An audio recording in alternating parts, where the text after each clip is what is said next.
Salut à tous et bienvenue sur le Salut à tous et bienvenue sur le Smash Show. Aujourd'hui, on se retrouve pour parler de plein de trucs et notamment un banger.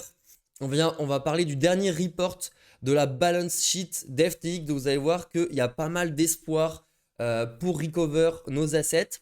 Ensuite, on va parler un petit peu d'NFT. On va parler de Arthur Hayes, l'ancien CEO de BitMEX, ainsi que des petits conseils en trading quant à choisir sa direction short ou long dans une tendance.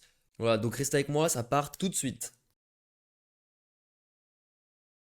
Alors on va commencer par l'article d'Arthur Hayes. Donc pour ceux qui ne connaissent pas Arthur, c'est l'ancien CEO de BitMEX qui a été arrêté entre autres pour des petites fraudes via l'exchange, etc. Mais il reste très actif dans la cryptosphère et c'est quelqu'un qui a apporté énormément pour les cryptos, je trouve. Et il reste très actif, notamment grâce à ses articles Medium qui publie, je dirais, environ une à deux fois par mois. Donc sur un peu tous les sujets, sur des améliorations qu'on pourrait faire dans l'écosystème, sur les acteurs de ce dit écosystème, aussi sur le trading en général, sur ce qu'il pense, sur les coins qu'il pense qu'ils vont monter ou qu'ils vont descendre. Mais il fait des grosses analyses relativement poussées, donc c'est très intéressant à lire. Et donc, il parle notamment dans cet article du Naka Dollar, donc qui serait un stablecoin, qui serait en fait backé par du Bitcoin. Et pour maintenir la valeur à 1 dollar, le stratagème serait de se hedge sur les échanges centralisés. Alors, il parle justement, parce qu'en gros, il part du postulat que dans la cryptosphère, il y a un gros problème, c'est celui des stablecoins, et je suis complètement d'accord avec lui. Ça fait 6 ans qu'on a des stablecoins, et ça fait 6 ans qu'on n'est pas capable de faire confiance en fait à ces entités. Et donc que c'est un gros problème parce que ça ralentit énormément le trading. Alors pour lui, la décentralisation est une bonne chose, mais pas une bonne chose dans tous les cas de figure. C'est-à-dire qu'il y a des choses qui peuvent être centralisées et ça reste très bien. Les stablecoins, en fait, par exemple, ça en fait partie. Parce que les stablecoins, à la base, c'est pas fait pour être un store of value. Les stablecoins ont pour but, en fait, de faciliter la transition entre le monde Web 3 qu'on connaît aujourd'hui et le Web 2 et la finance traditionnelle. Les stablecoins, en fait, c'est pour ça, c'est pas pour faire un store of value. Le store of value du Web 3 et de la crypto, c'est le Bitcoin. Donc voilà, et donc c'est ce qu'il dit. Et en fait, il dit aussi que donc ce qu'il nous faudrait en fait, c'est un stablecoin qui soit garanti en fait par la finance traditionnelle et notamment par exemple par une banque qui est reconnue et qui a un compte à la Fed comme JP Morgan, qui a un siège au Congrès, qui a un siège à la Fed, etc. Et donc qui nous permettrait de garantir à 100% l'argent des clients. Et donc pour lui, d'après lui, ça permettrait donc une bien meilleure liquidité dans les marchés crypto parce que bah, actuellement, même depuis FTX et depuis l'incertitude qui règne, on le voit sur les graphiques de liquidité, la liquidité a énormément descendu par rapport à avant. Et tout ça, c'est parce qu'il y a trop d'incertitudes dans le milieu.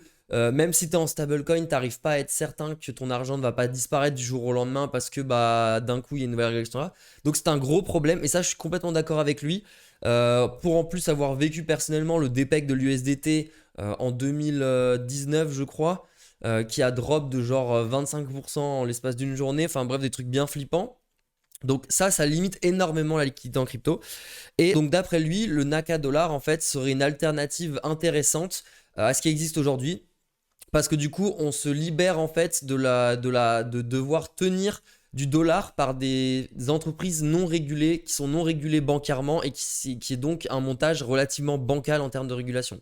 Donc pour lui, il faudrait une entité qui permet de bridge entre les deux, donc un DAO en fait, qui permettrait donc d'avoir une gestion du stablecoin par la communauté avec des NACA, donc qui sera un token de gouvernance qui permettrait en fait bah, de gérer, par exemple de gérer la liste des exchanges qui participeraient au hedging du Naka Dollar et voilà, entre autres, et aussi donc le DAO serait une entité physique qui permettrait d'avoir des comptes chez les exchanges centralisés, voilà. Et il dit également que les exchanges décentralisés pour lui c'est pas possible parce que la liquidité est beaucoup trop faible pour ce genre de use case.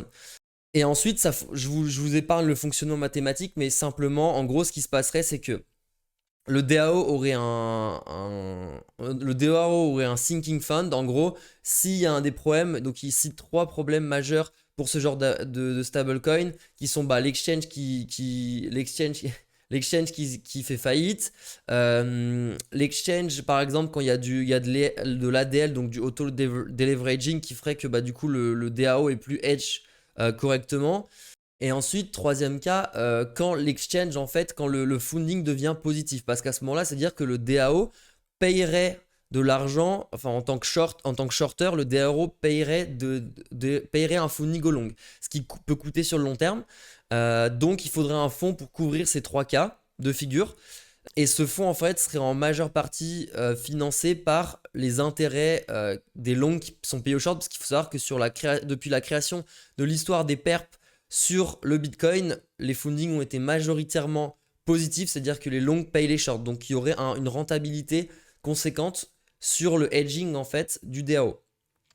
Donc c'est grâce à tous ces mécanismes que le Naka dollar pourrait exister et donc être complètement hedgé et indépendant des systèmes bancaires traditionnels, des systèmes stablecoin traditionnels, etc. Et il dit que si, et aussi il ajoute, un point important qu'il ajoute, c'est que les banques en fait, donc on a parlé de JP Morgan par exemple, n'ont pas du tout intérêt à, créer un stablecoin en fait, parce que elles sont toutes partenaires entre elles plus ou moins. Et d'après McKinsey, une étude en 2022 a été menée justement sur la création d'un CBDC par les banques centrales. Et ça amènerait une perte d'environ 2,1 trilliards, donc 2,1 milliers de milliards de dollars pour les banques. Donc en fait, si JP Morgan fait ça, elle pourrait couler tous ses partenaires. Et donc les banques le feront seulement si elles sont obligées, seulement si le gouvernement les oblige. Voilà, et donc c'est pour ça qu'on ne peut pas, et il ajoute aussi à la fin que si JP Morgan fait ce genre de CBDC, émet ce genre de stablecoin, ça aspirera tout le market cap de l'USDT, USDC, etc. Parce qu'en fait, on a toutes les garanties bancaires. Donc voilà. Donc pour lui, le NakaUSD serait une des meilleures alternatives aujourd'hui, qui dépendra en fait des exchanges crypto. Donc je pense que c'est à peu près tout pour cet article. Si vous souhaitez le lire, c'est cryptoeyes.medium.com. Voilà, une news de Tierdisca. Biden qui propose d'augmenter les taxes sur les crypto-monnaies, en fait sur un peu toutes les taxes de plus-value en général sur le stock market. J'ai vu un truc comme de passer de 20% à 40% si tu as plus de 1 million de dollars de plus-value. Voilà, à vérifier. Ensuite, Vitalik.th qui a posté il y a longtemps, le 21 janvier, mais je l'ai vu récemment et je pensais que c'était intéressant de souligner, un guide en fait, enfin une ébauche pour créer des stealth address sur Ethereum, en fait, créer tout simplement des transactions sur Ether, mais qui sont complètement masquées et cachées. Donc ça permettra en fait de faire des transactions d'NFT ou d'Ether ou de crypto de RC20 complètement anonymes. Voilà, je vous épargne les détails, si ça vous intéresse, vous pouvez aller le voir aussi sur le stack de Vitalik. Maintenant, un tweet de Eric Larchevêque, donc qui est en fait un mec qui fait l'émission sur M6, qui est super sympa, je trouve. Alors, je regarde jamais la télé, mais ça, c'est un truc que j'ai regardé pas mal, qui est Qui veut être mon associé? Et en gros, j'ai découvert par hasard que ce mec-là est donc le cofondateur de Ledger. Donc voilà, j'ai kiffé. Et il poste en gros sur YouTube, il poste en fait des masterclass sur l'entrepreneuriat qui sont complètement gratuites de sa chaîne YouTube, qui sont très très intéressantes. Je ne les ai pas toutes vues, j'en ai vu quelques-unes, donc c'était très sympa. Voilà, et là il a mis un tweet sur justement les pitchs qu'il ne faut pas faire pour sa startup. Et un grand classique justement, c'est qu'en gros, il faut surtout pas dire que, par exemple, nous visons un marché total de 10 milliards d'euros. Il suffit donc de prendre 1% de ce marché pour faire 100 millions de dollars de revenus. Et donc, pourquoi d'après lui, c'est pas un bon début de pitch? Parce qu'en gros, ça fait que tu n'as pas réfléchi au problème de comment capturer cette valeur. Ok, elle est là, mais comment tu le fais en fait? C'est ça que les investisseurs veulent savoir. Et donc, pour ça, il faut définir tes objectifs de revenus. L'approche, elle doit être inversée. En gros, tu dois partir des ressources que tu as toi en ta disposition en matière de force commerciale ou de marketing, et ensuite construire un plan de revenus avec des hypothèses démontrables. Donc du coup, faut dire plutôt, nous prévoyons par exemple à 3 ans d'arriver à 20 sales qui pourront chacun transformer 5 clients par mois avec un ARR moyen de 50 000 euros qui nous permettra de dépasser les 100 millions d'ARR. Et ARR, ça signifie Annual Revenue Recurrent, un truc comme ça. Donc en gros, les revenus récurrents à l'année. Maintenant, on va parler du sujet important de cette vidéo. Est-ce qu'on reverra notre thune sur FTX? Alors, récemment, ils ont sorti une balance sheet update en fait détaillée de tout ce qui a été retrouvé chez FTX, que ce soit des cryptos, du cash, du venture capital, de l'equity, etc. Donc, on va voir ça ensemble. C'est très bien fait. Ça a été fait en janvier 2017 et c'est en ligne avec le dernier Smash Show que j'ai fait. Mais donc, du coup, ça, c'est ce qu'il y avait en janvier 2017. Ça a un peu augmenté depuis, notamment le 5,5 billion of liquid assets qui a augmenté à 6,1 il me semble. Donc grâce à ce PDF, on va pouvoir voir ce que FTX a retrouvé en cash, en crypto assets, en equities, venture capital, etc. Tout ce qui est écrit là-dessus. Voilà. Donc liquid assets. 1,7, donc ce qu'ils ont retrouvé, c'est 1,7 milliard de dollars en cash. Ils ont récupéré également 3,5 milliards en crypto et 0,3 milliard en equities. Ensuite, on va voir les venture investment après, ainsi que tout ce qui est real estate, etc. Donc, je vous épargne les détails. Voilà, on va regarder ce qu'ils ont par contre, ce qui compte dans les 3,3 milliards de liquid assets. Donc, ils comptent 685 millions de dollars de sol, donc ça c'est en millions de sol. Bon, pour moi, liquide vite fait. FTT, pareil, liquide vite fait. Qui veut acheter 529 millions de dollars d'FTT? Je sais pas, j'ai pas trop regardé les volumes. Ça n'a pas l'air extrêmement liquide. Bitcoin, ok. Tout le reste, c'est ok. Mais voilà, donc pour moi, il y a 1,1 milliard qui est noté en tant que liquide, qui est genre, on pourrait les compter liquide, mais divisé par 2 le prix, hein, parce que voilà. Plus, on sait pas trop à combien ça a été marqué en tant que prix. Petition date, donc en janvier. Si c'est le cas, alors ça signifie que c'était calculé à un sol qui vaut 23 dollars, donc on va dire qu'on n'y est plus trop, parce que maintenant il est à 18 dollars. Maintenant, Illiquid Crypto Assets, ils ont 2000 milliards et ils ont 2 milliards de dollars en SRM, 561 millions en Sol ETH, donc c'est du Sol wrappé sur Ether, je pense. Du Sol BTC, j'imagine que c'est pareil. Oxy, Media, un peu plein de trucs, voilà, un peu plein de shitcoin, un petit peu, on va pas se mentir. Ensuite, maintenant, ce qu'ils ont en equities, donc en brokerage asset, donc sur le marché tradi. Donc, on peut voir qu'ils ont 45 millions de dollars de Grayscale Trust ETF. Donc, de part chez Grayscale. Ils ont 21 millions, 21 millions chez Bitwise. Ils ont 4 millions ils ont 4 millions de dollars investis dans l'Ethereum Classic ETF, Litecoin ETF, Digital Large ETF. Ils ont 187 millions dans le Grayscale Bitcoin Trust. Donc ça, en gros, ça c'est ETHE et ça c'est GBTC. Et bon, ils ont de la thune chez BlackRock aussi. Et maintenant, l'endroit intéressant de ce document, en fait, c'est les venture investments de FTX qui ont été faits notamment par Alameda, etc. Mais Alameda, en fait, est un debtor de FTX, donc il doit rendre l'argent à FTX. Et dans tout ça, inclut tous ces invests qui ont pour un total de 4,5 milliards de dollars en book value. Alors, il faut savoir que, si je ne me trompe pas, la majorité de ces invests, donc vu que c'est du venture investment, c'est pas listé en bourse. Donc, en gros, c'est du private equity. Et par conséquent, c'est plus difficile à vendre que du stock market, évidemment. Par contre, par exemple, il y a des boîtes comme Anthropic qui sont des boîtes d'AI qui ont explosé complètement leur valuation actuellement. Par exemple, Anthropic qui ont fait une levée de fonds estimée à 5 milliards de dollars en valeur, donc qui élève de fou la capitalisation de l'entreprise. Donc qui augmente encore la capitalisation de l'entreprise. Donc ce qu'il faut savoir, c'est que vu que c'est illiquide, ils vont pas réussir à vendre à 4,5 milliards pour le moment, mais je pense qu'on peut en retirer au moins 3 milliards en book value. Donc ça ferait un 3 milliards plus les 5,5 milliards qu'on aurait déjà retrouvés. Enfin, on va dire moins 500 millions. Donc ça fait des sols et des sols et des FTT qui sont comptés.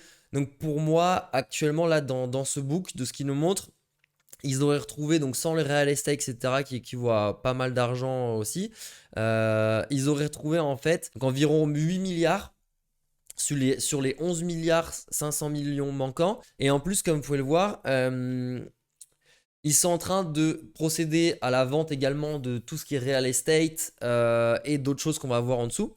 Donc, vous voyez là, donc ça, c'est les propriétés que hold FTX / Alameda. Donc, 166 millions de dollars en propriété. Les mecs ont acheté voilà les hôtels. Ah, non, et les mecs ont acheté plein de condos, donc ça doit être genre les rooftops, des trucs comme ça. Ou alors ils ont acheté la résidence en entier, je sais pas trop. Là, vous voyez, là, c'est les properties qu'il a acheté SBF. Il s'est pas fait chier avec nos thunes, je vous le dis. Voilà. Donc, et plus 40 millions à travers truc. Donc, il y a un bon total allez, de 250 M à récupérer dans le real estate. Ensuite, ils sont en train de review toutes les transactions qui ont été faites par FTX, tous les achats, les donations sur les derniers mois, dernières années, pour vérifier que c'était pas des transactions frauduleuses. Donc en gros, là par exemple, il y a eu 2 milliards de prêts qui ont été faits entre 2020 et fin 2021 à des insiders d'FTX. Pareil, ils ont racheté leur FTT pour 2, enfin ils ont racheté leur part à Binance pour 2,1 milliards de dollars en 2021 et plein d'acquisitions également. Donc ils sont en train d'analyser ça, voir si c'était frauduleux ou pas pour récupérer justement l'argent, notre argent. Donc pour le moment, on serait à estimé conservativement comme je l'ai dit, à un 8 milliards. Donc franchement, c'est carré, hein. Il manquerait 3 milliards, donc voilà. Et là, ils expliquent maintenant comment Alameda en fait avait un backdoor dans FTX. Donc en fait, il y avait un God mode qui permettait donc à Alameda Research de pouvoir withdraw des assets alors qu'ils avaient une balance négative. C'est-à-dire qu'ils pouvaient withdraw genre jusqu'à 65 milliards de dollars en négatif sur leur balance. Voilà. Donc c'était impossible pour l'utilisateur, hein. Si une fois que ta balance était inférieure à 0, tu peux pas, une fois qu'elle est égale à 0, tu pouvais pas retirer en dessous. Voilà. Il y avait également un moyen de bouger les assets crypto en fait de FTX, donc toutes les cryptos. Et donc c'était on-chain, mais en fait c'était ils avaient accès au private key, et ça ne se voyait pas sur les suivis de la plateforme FTX. Donc c'était complètement transparent pour FTX, c'était invisible tout simplement. Et ça en gros c'était un petit groupe d'individuals, donc un petit groupe d'FTX qui avait accès à ça, voilà, qui n'était pas nécessairement à Alameda. Et après, voilà, bon, ils expliquent comment ils pouvaient faire. Donc, je vous laisse checker le graphe si vous voulez mettre pause.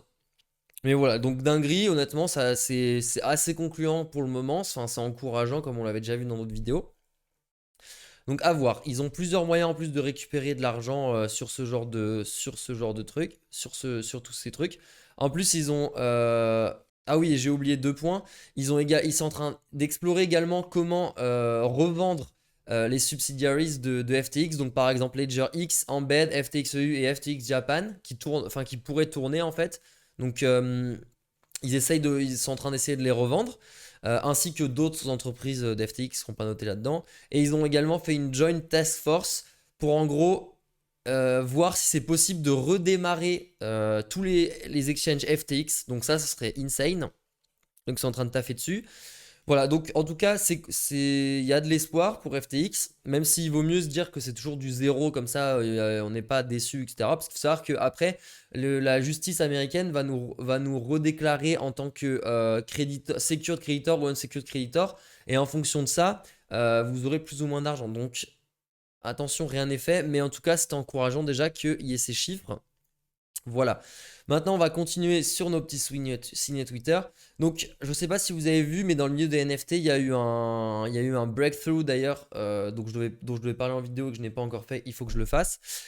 C'est en fait sur les NFT sur Bitcoin. En gros, c'est possible depuis longtemps, mais un mec l'a découvert récemment. C'est-à-dire parce qu'en gros, les blocs Bitcoin font une certaine taille, et en fait, on a remarqué que on les remplissait jamais. Avec les transactions, et donc ce qu'on pouvait rajouter de la data supplémentaire dans les transactions, et ça permettait, là je vous fais le résumé très très large, hein, parce qu'il faut que je me renseigne plus sur le sujet, mais en gros on peut remplir la data manquante par des données, et en fait ces données ça permet justement de mettre des NFT on-chain et de rajouter en fait tout simplement le code des images, le code des trucs comme ça, etc.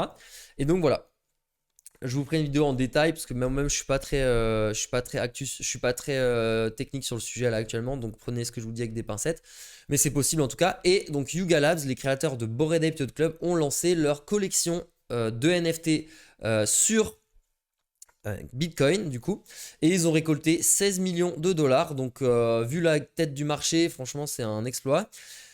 avec un average sale par œuvre de 2,55 bitcoin qui équivaut à 57 000 dollars au moment de la vente et un total de vente de 735 bitcoins. Et ça ressemble à ça pour ceux qui n'ont pas vu encore.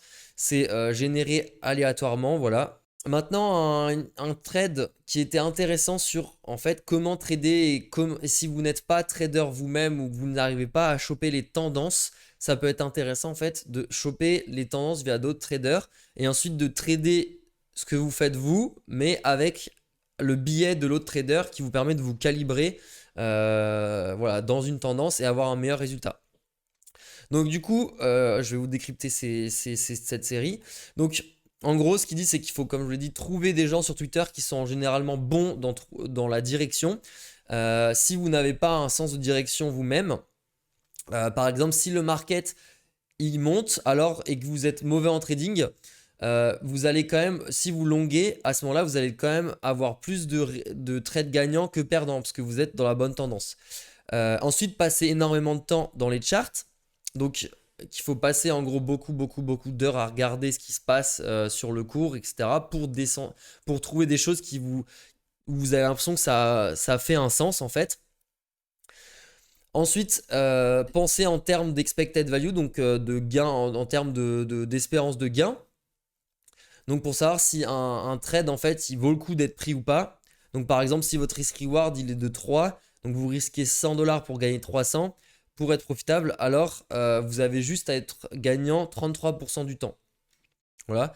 Les indicateurs sont bons, mais les indicateurs en eux-mêmes suffisent pas à avoir un edge en trading et donc avoir un moyen de gagner de l'argent. Par contre, quand on utilise un pendant assez longtemps, tu développes une intuition en fait avec, et donc ça te permet en fait de plus ou moins savoir ce que le prix pourrait potentiellement faire, etc.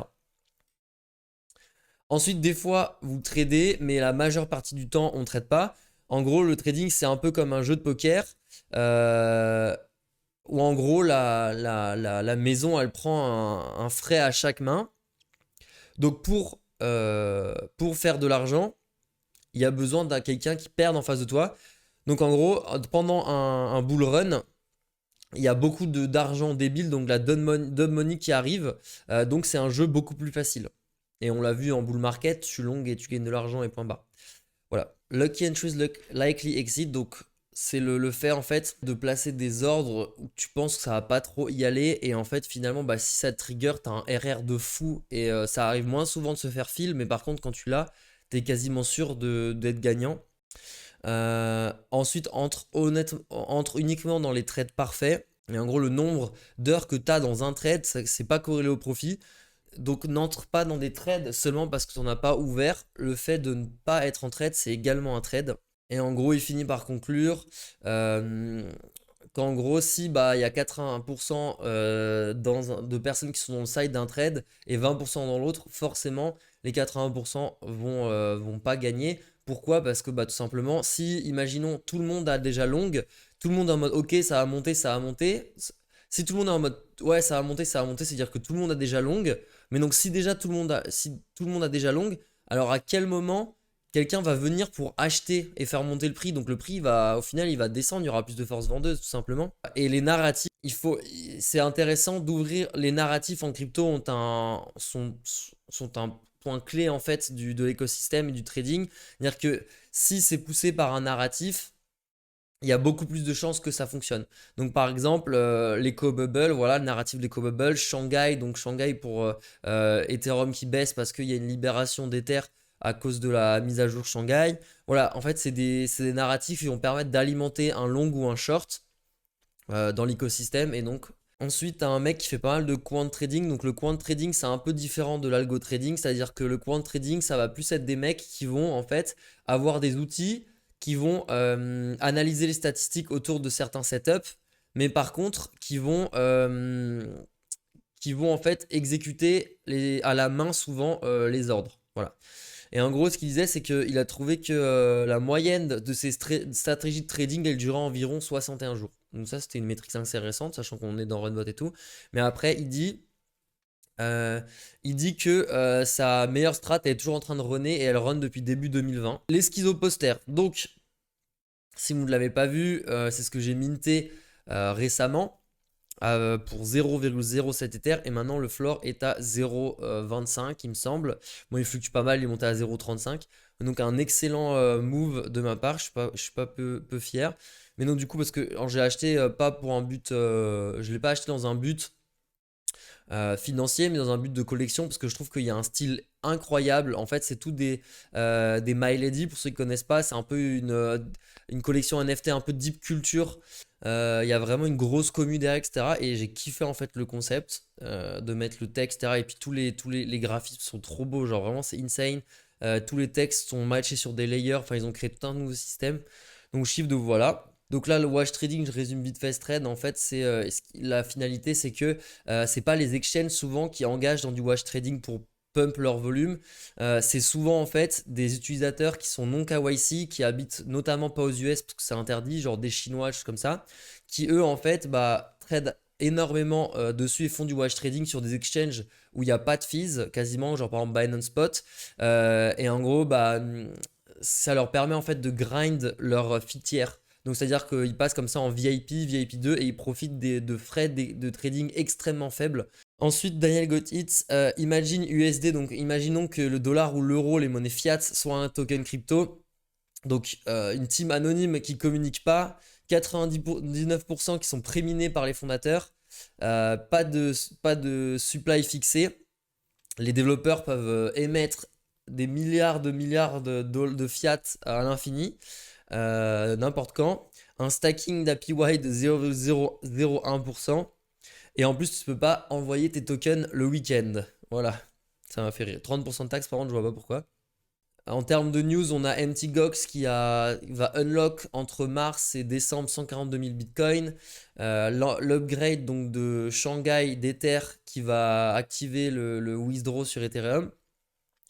Le collapse de Silvergate, donc la banque qui a collapse récemment, qui a déposé le bilan, donc une des plus grosses banques qui servait des gros mastodontes en crypto-monnaie comme Binance, Kraken, Gemini, etc. Bon, il faut savoir qu'il n'y a pas de problème, les dépôts sont assurés, mais ils n'ont plus l'argent pour continuer la boutique, donc ils ferment.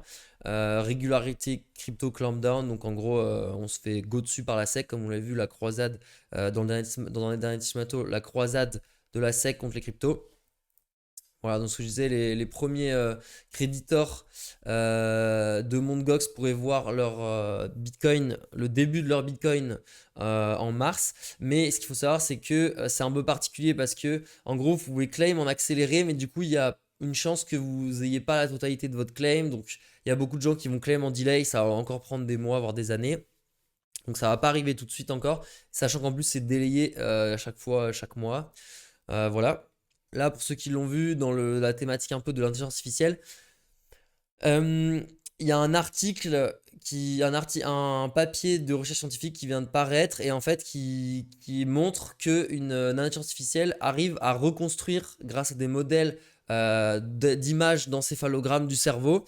En gros, quand on vous montre une image, le modèle, en regardant votre cerveau, il arrive à prédire ce que vous regardez comme image. Donc là, par exemple, on vous présente cette image, l'IA, grâce à ce qu'elle voit dans votre cerveau, va pouvoir voir cette image. Pareil ici, pouvoir voir ça. Là, par exemple, un avion. Mince, pardon. Là, par exemple, un avion, elle va voir ça, etc., etc. Donc c'est relativement accurate. Donc, il y a le 2 mars, il y a eu un ETF qui a été lancé, donc l'inverse Kramer ETF.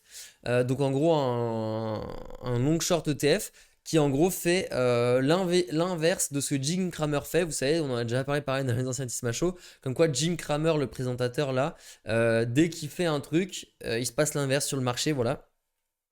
Donc en gros, c'est contre sa bête à l'inverse de ce que Jim dit. Et il y a ça, mais il n'y a toujours pas d'ETF Bitcoin, donc qu'on se l'entende. Qu'on se l'entende. Voilà, c'était dans le dernier Tisma Show.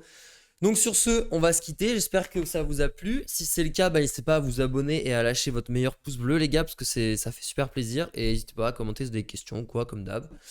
Si jamais, on se voit sur le Discord, The Black Flamingo. Et voilà. Allez, ciao les mecs. Bisous.